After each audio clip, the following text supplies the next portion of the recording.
Hi, and welcome to the X22 Report Spotlight. Today we have a returning guest, Michael Snyder. He is back with us, and he is the creator of the economiccollapseblog.com and endoftheamericandream.com. I know you've been writing a lot of articles about what has been happening in the economy around the world, and you really keep people up to date on what's going on. And I think a lot of people out there really appreciate that, all the research that you put into it. You have tons of statistical information, and I personally think it's fantastic. And I think a lot of people that visit your site also really appreciate it. I wanted to know right now, we started out this year where the market was down. Things weren't going that well, and everyone thought, okay, here we are. The whole thing's starting to collapse at this point. And we see this slide going down, down, down. And then all of a sudden, we see the economy, not the economy, I shouldn't say the economy, I should say the stock market improve, because all the other indicators are showing us something different. Has everything been fixed at this point? Is everything okay right now? Or do you see a completely different picture of what's going on? I do see a completely different picture. Let's go back to the middle of last year. All of a sudden we get to August, and we see the greatest financial shaking that we had seen since the last financial crisis. Markets all over the world started to crash. Things went crazy. And then all of a sudden, then the market started recovering, particularly here in the United States, although some of the markets around the world didn't really recover. Here in the United States, the stock market started to go back up. So people said, the crisis is over. Things are going to be okay. Then we get to the beginning of this year, January and the very beginning of February, markets all over the world start crashing again. It's even worse. And the markets go even lower. At one point, $16.5 trillion had been wiped out from stock markets all over the world. But now markets have gone back up, particularly in the United States. Rebounded quite nicely. And so people think, well, it was just some temporary shakings, no big deal. The crisis is over, as if the stock market's some type of barometer for the economy. But let's kind of go around the world and look at everything that's done. But let's start here in the United States. We just learned that retail sales unexpectedly declined last month. That was unexpected, but that's something we would expect to see if we were indeed heading toward or had already entered a recession, which I believe that we have. In fact, the Atlanta Fed is projecting GDP growth of 0.1%. Other analysts have said, 0.2, 0.4%. But right now they're projecting growth that's barely above zero. I have a feeling by the time the final number comes in, we'll be actually in the negative. Our economy will be shrinking. But it's not just retail sales. Total business sales have fallen again.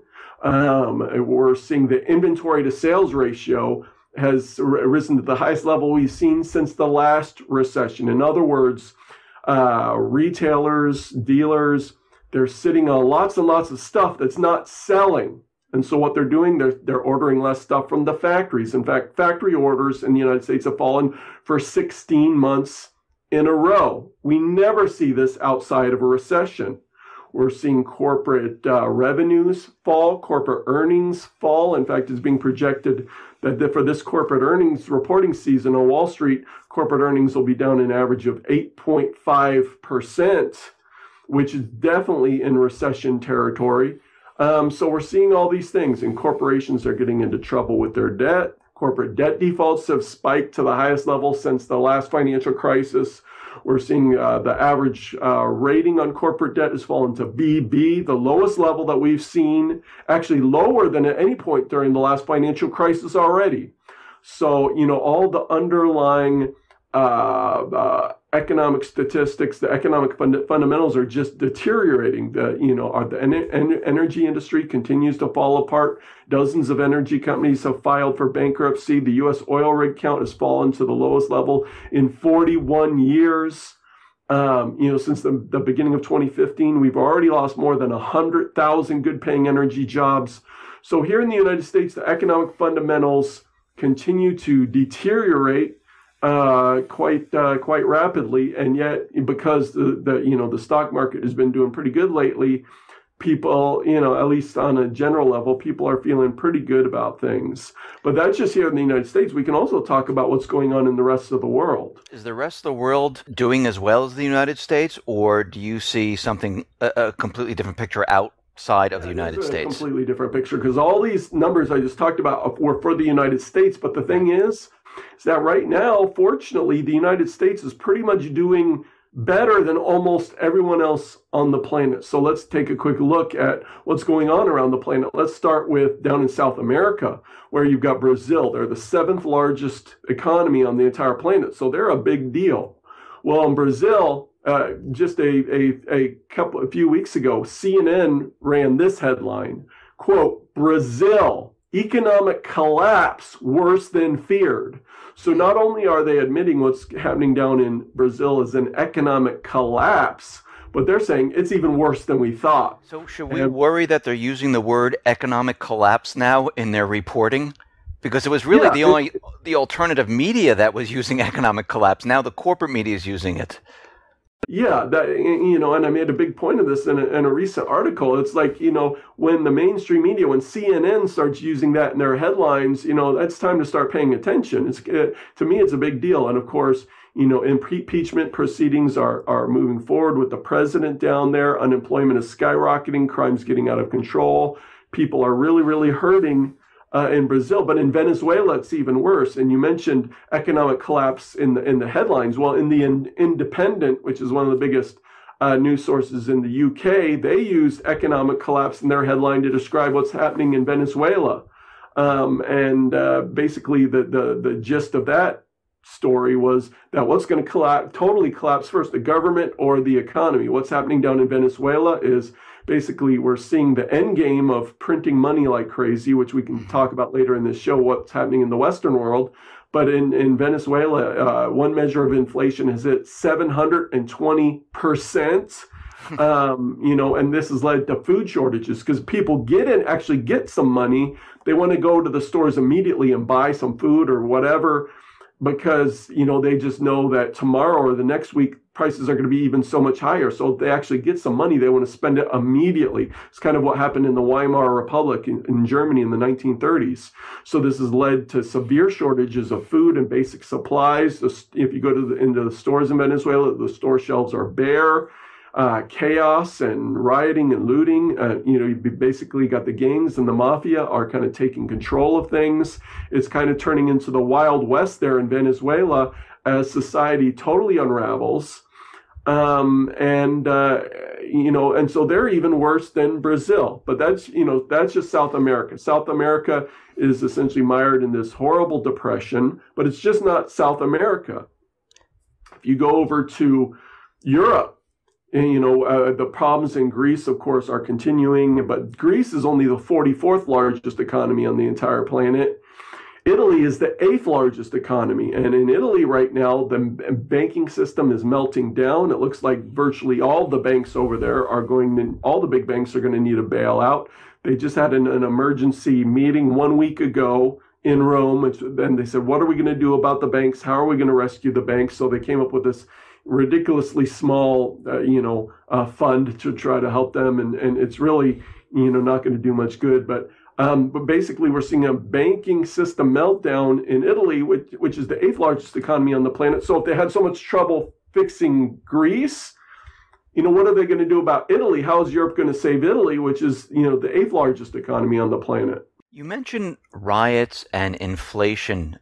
Do you see what's happening down in South America happening here in the United States? I do. As things unfold, that things go down the road, because, when people are hurting, when people can't feed their families, when people don't know where their next meal is coming from, when people don't have jobs and there's really no prospect of getting a job, people get desperate. And,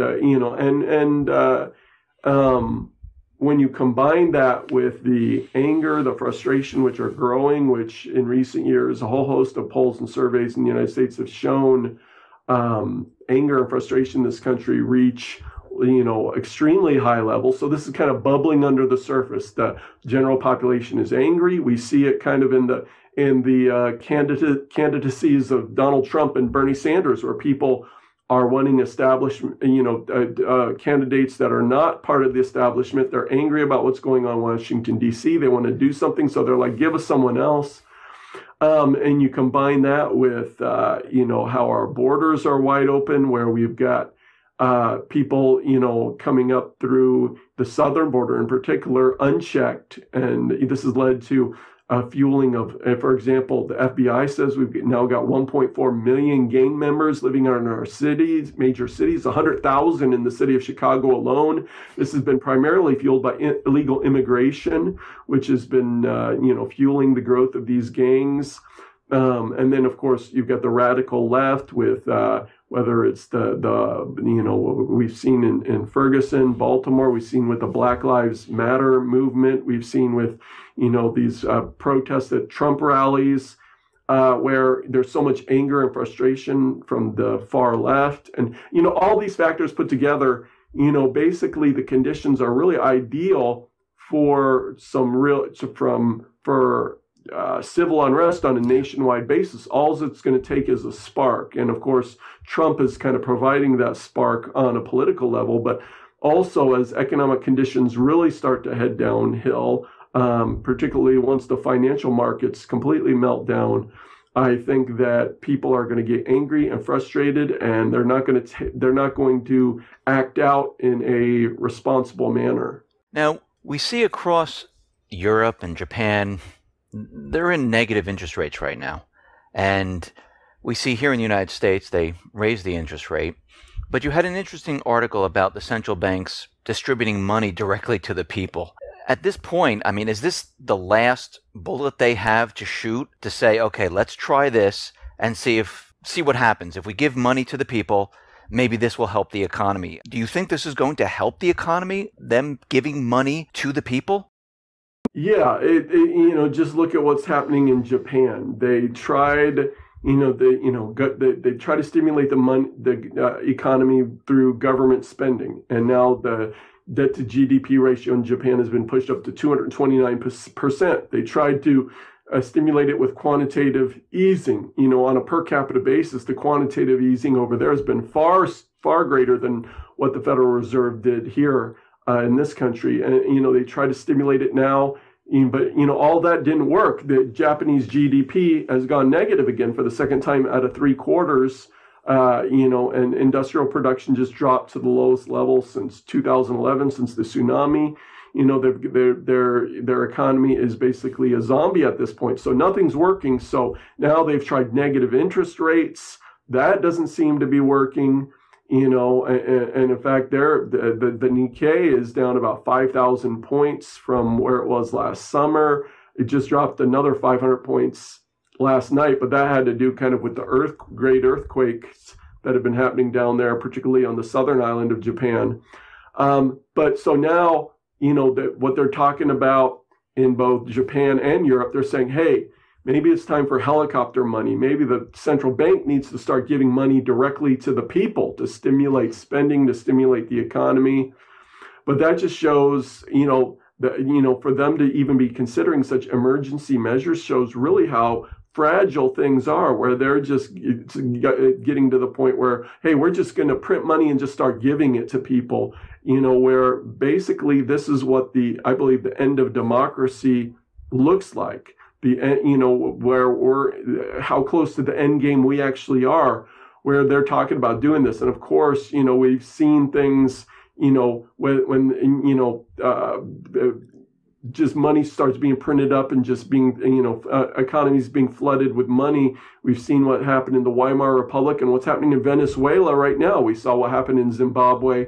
It's just so foolish, but they're so desperate to try to revive these economies where it's not just in Japan, but in Europe, they're actually talking about, hey, maybe we just need to print up money and give it directly to people. And, and totally bypassing the government, in essence, people seeing the power of these central banks, these unelected, unaccountable, bankers, central planners, that have far more power over our economies than anyone else does. Here in the United States, people don't understand that. They keep asking these presidential candidates, what are you going to do about the economy, not realizing that the Federal Reserve actually has far more power over the economy than presidents do.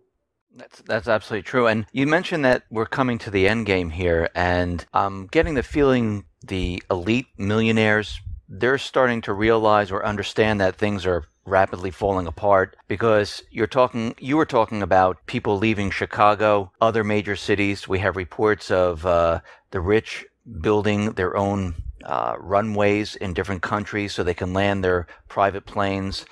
I think that was out in New Zealand. And we're understanding now that a lot of the elite millionaires are now, or I should say billionaires, they're building underground bunkers. So what do they know that most of the people don't know? Yeah, that's a very good question. You know, I came across this article in the Chicago Tribune, which said in last year, 3,000 millionaires left the city of Chicago alone, just in that 1 year. And so I always knew that the elite were, you know, fleeing the cities and this and that, but I didn't know it was on that scale. And over in Europe, it's actually worse. And the biggest city that millionaires were leaving was Paris, France. 7,000 millionaires left Paris, France last year. 5,000 left the city of Rome in Italy. And so we are seeing the elite by the thousands leave these major cities, and some are doing it for tax reasons, but some are also concerned about the same things that you and I are concerned about, that preppers are concerned about. And in fact, and they have the resources to build underground facilities or fly off to places like New Zealand. But there's also big companies. One of them is Vivos, that are building these huge, what are being built as ultra luxury survival living quarters for the elite. And in particular, I wrote about this one in Eastern Germany, which during the Cold War was a Soviet underground facility, but they bought this facility and they've refurbished it and turned it into luxury suites and places the elite can go. And so this facility has 5 kilometers of underground tunnels, and you can go, if you've got a lot of money, you can buy a place where you and your family can go. When everything on the surface gets crazy, they can go down there and they can survive for an extended period of time. But and there's a market for these things. And so this company Vivos, they've got facilities in the United States and in Europe, and there's a demand for them, and it's growing because the elite are scared. And Zero Hedge has posted an article about how the elite are actually dumping stocks right now. You think we've seen this rally, stocks have been going up, but the smart money has been dumping stocks into this rally. And it's something like 11 weeks in a row or something. And so the elite are obviously concerned about what is immediately coming up on the horizon. So do they know things that we don't know, or are they concerned about the same things we are? But, you know, a lot of the elite out there appear to be quite alarmed about something. That is true. And as the system comes down, we see out in the Middle East, and actually with Russia and the United States and North Korea, we see things are heating up in that arena. And right now we have a ceasefire in Syria. The United States and Russia are both discussing the ceasefire. And this has nothing to do with the Islamic State or al-Nusra or any other terrorist group. It just has to do with the moderate rebels. Do you think this ceasefire in Syria, because we've seen this before, this is going back to 2011, where fighting has been going on in Syria. And at this point, do you think the ceasefire is going to hold? Do you think there's going to be peace in this region? Well, not long term. I think this is a temporary pause. You know, we saw back earlier this year, defense ministers from 49 different nations gathered in Brussels, Belgium, and the Saudi defense minister came out and admitted that at that gathering of defense ministers, it wasn't just from the NATO countries. That's the headquarters of NATO there in Brussels, but it was from 49 different countries. So that's much bigger than NATO. And so all these defense ministers came, and the Saudi defense minister admitted that a ground invasion of Syria was discussed at that meeting. And so just a couple days after that meeting, all of a sudden they had this giant military exercise in northern Saudi Arabia called Northern Thunder. in which was billed as the largest military exercise in the history of the Middle East. So obviously that was discussed at that meeting. All of a sudden, Turkey, they start shooting across the border at the Kurds and so forth. And then there's this big push for a ceasefire. And why they wanted a ceasefire is because basically Saudi Arabia, Turkey, have been funding and arming and supporting the rebels that were, trying to overthrow President Assad. And for a long time, as they were backing the rebels, it was working, because what was happening is the Syrian government forces were being pushed back. It looked like that eventually the rebels would be able to overthrow Assad. And that's what, of course, what Turkey and Saudi Arabia and the United States wanted, because they were like, Assad will be gone. We'll set up a new Sunni government there and shift Syria, because most of Syria is Sunni anyway. They're something like 70% Sunni, something like that. And so the idea was to shift Syria into the Sunni axis of power, set up a nice puppet government over there. It would be friendly to the West. Everybody would be happy. So that was the goal. And at first it was working. And 5 years ago, they started organizing protests against Assad. They turned violent. The civil war erupted. Hillary Clinton was kind of the one that spearheaded this whole thing, and when she was Secretary of State from the U.S. end. And so the plan was working at first, but then Assad said, "Hey, Iran, I need some help." Some of the Shiite militias from Iraq, Hezbollah from Lebanon, but most importantly, the Russians came, and their air power has really turned the tide of the conflict. And so now, then what happened is the Sunni insurgents, the jihadists, the Sunni jihadists, they started getting pushed back. And they started being routed. And that's why, the Saudi Arabia and Turkey and the Western powers were desperate for a ceasefire, because at least that gives, some of the rebels breathing room. Of course, ISIS was excluded from this agreement. Al-Nusra Front was supposedly excluded from this agreement, with the ceasefire. But at least put a temporary pause in the action. And we've seen stories in recent days of how the U.S. and Saudi Arabia and Turkey continue to funnel arms and supplies in to these groups, trying to rearm them, strengthen them again to continue the fight, once the ceasefire ends. But at the end of the day, what Saudi Arabia said, Turkey has said, even the U.S., the Obama administration, they've said Assad must go either by peace or by force. So the long-term goals have not changed. And so they want to remove Assad. But I think the reason they haven't invaded already is because the Russians are there, and because Iran has been in there, and they're concerned about starting World War III in the Middle East. And so they want to get Assad out, and they want to, basically move Syria into the Sunni axis of power.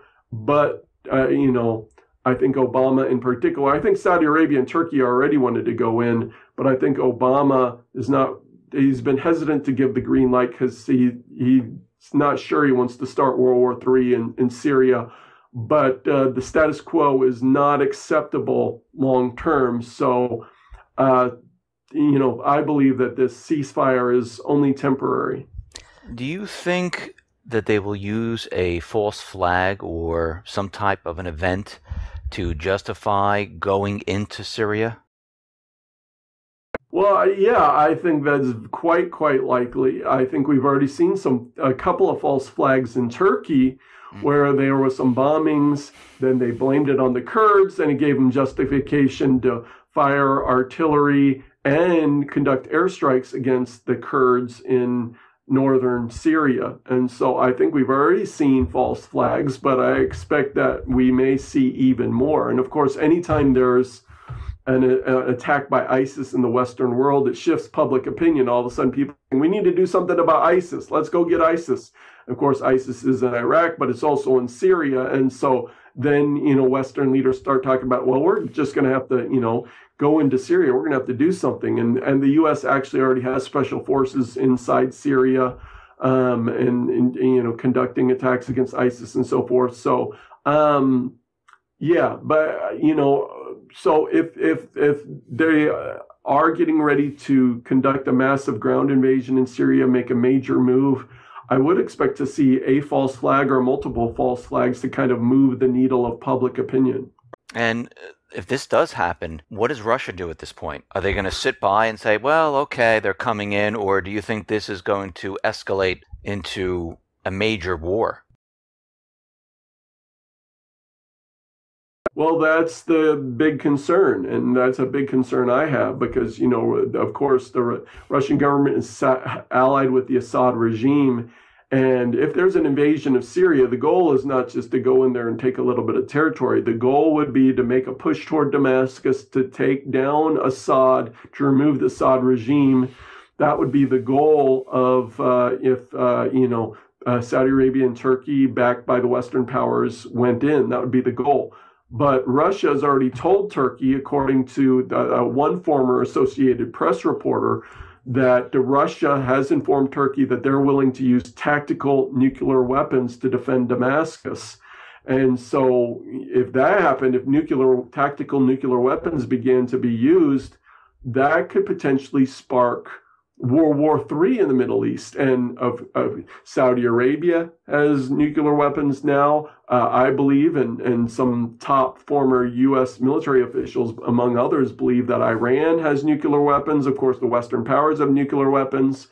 So if somebody uses nuclear weapons, that opens up a whole huge can of worms. And so there's great concern. What would Russia actually choose to do if there was a full-blown ground invasion of Syria? I think it's a very open question. I think it's a major concern, and we could potentially, because of course, Russia and Turkey have almost been in a state of war here in recent months, starting with the downing of the Russian fighter jet. Even if Russia and Turkey start shooting at one another, well, Turkey's a member of the NATO alliance. Could that pull in all the Western powers? I mean, there's just so much that could go wrong. What do you think is the objective of the U.S. right now with the economy coming down the way it is? The United States out in the Middle East and not really, getting much done out there. What is their main objective here? I mean, is this to start a war? Is it to cover up the economic collapse? I mean, what is their end game here? Well, in Syria, the goal has always been to get rid of Assad, and that goal hasn't changed. But on a broader level, I think Barack Obama is making moves. I don't think he just wants to finish out his term quietly. I believe Barack Obama wants to make big moves. I think he wants to establish his legacy. I think that he wants to see a Democrat follow him in office. And I think Barack Obama has become so arrogant. He's becoming just more pushy, more aggressive, whether it's China in the South China Sea, whether it's with Russia, in Ukraine and elsewhere, whether it's in global financial dealings. On so many fronts, Obama is getting more aggressive, and he does not seem to be interested in ending his 2 terms quietly. In fact, I believe the most chaotic period of the Obama presidency is still ahead of us, if you can believe that. So I would watch Barack Obama closely because I think he realizes his time is short, and what he's wants to do, anything he wants to do, he knows he needs to do it very quickly. And so I would watch him very closely. Do you think that the economy, I mean, people have made predictions before, and I'm not asking you to look into a crystal ball and tell us, but from your research, you've been researching a lot of the economic data, you've been looking at the economy, you've been looking at events around the world. Do you think we are getting very close at this point to the system starting to fall apart? Well, I think it's already happening. Whether you've got down in South America, you've got the mainstream media is using the term economic collapse to describe what's going on over there. You look down over in China, from the peak of the market there, it's down more than 40% since the peak of the market. In Japan, their economy is basically a zombie at this point, and the natural disasters happening over there are making it worse. So globally, I believe we've already entered what could be referred to as the next global recession. So in terms of the starting point, I believe we've already passed the starting point. The numbers continue to get worse all around the world month after month. Now here in the United States, things still seem pretty normal and regular, and in a large part because things here in the U.S. are the downturn is not nearly as severe as it is in much of the rest of the world. So if you go to a number of places, if you go to Greece or you go to Brazil or Venezuela or many other areas around the world, and you say, "Oh, when's the economic downturn going to start?" They would just laugh at you. They'd say, "Where have you been?" Here in the United States, we've been in better shape than much of the rest of the world. But I believe, our problems will continue to escalate. As we've already discussed so many of the numbers which indicate things are going down. And many of the big numbers have been going down since they peaked in late 2014. So things are sliding. It's not a full-blown avalanche yet. And then there are other factors which could come into play, which could greatly accelerate, so people can make their projections. But then, right now, we've got 38 volcanoes currently erupting right now around the world. Over the past week, we've seen a string of big earthquakes along the Ring of Fire, unlike anything we've seen in ages. So if our planet is entering a period of increased instability, seismic instability, a single seismic event on the west coast of the United States in a major city in Japan or, somewhere in the world in a heavily populated area could cause markets to crash and cause global instability in the blink of an eye. So yeah, things are already sliding, but one, black swan event, whether it's a terror attack using weapons of mass destruction, whether it's a major natural disaster, or so many other things, some type of major black swan event could turn the slide into an avalanche very, very rapidly. Michael Snyder, thank you very much for being on the X22 Report Spotlight. Once again, how can people see your work?